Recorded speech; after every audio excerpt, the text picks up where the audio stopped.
Christmas పర్వదినాన్ని పురస్కరించుకుని క్రైస్తవులకు శుభాకాంక్షలు తెలిపారు టీపీసీసీ అధ్యక్షులు ఎమ్మెల్సీ మహేష్ కుమార్ గౌడ్. ప్రేమ, త్యాగం, దాతృత్వం, కరుణ కలయికే జీవితమని, మానవాళికి క్రీస్తు మహోన్నత సందేశం, మానవాళని సత్యం పదం వైపు నడిచేలా క్రీస్తు మార్గనిర్దేశం, క్రీస్తు బోధించిన శాంతి, సహనం, ఔదార్యం ఆచరణీయం.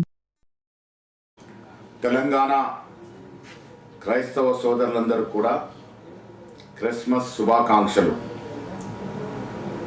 ప్రేమ, కరుణ, త్యాగము అన్ని కలయికలే జీవితమని మానవాళికి బోధించిన మహనీయుడు క్రీస్తు ప్రభు.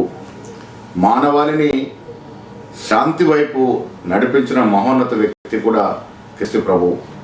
ఈనాడు సమాజంలో జరుగుతున్నటువంటి చెడునంతా విభేదించి మనమందరం కూడా శాంతి వైపు, క్రీస్తు ప్రభు చూపించిన మార్గం వైపు నడవాలని, తద్వారా ప్రపంచ శాంతిని మనం నెలకొల్పే విధంగా ప్రయత్నం చేయాలని మీ అందరికీ విన్నవిస్తూ, తెలంగాణ రాష్ట్రంలో కాంగ్రెస్ ప్రభుత్వం ఏర్పడిన తర్వాత ముఖ్యమంత్రి శ్రీ రేవంత్ రెడ్డి గారు, ఉప ముఖ్యమంత్రి బట్టి విక్రమార్క గారు, మంత్రివర్గ సభ్యులు, ఎమ్మెల్సీలు, ఎమ్మెల్యేలు, ఎంపీలు అందరూ కూడా క్రైస్తవుల యొక్క అభ్యున్నతి కోసం పాటుపడుతూ ఉన్నారు.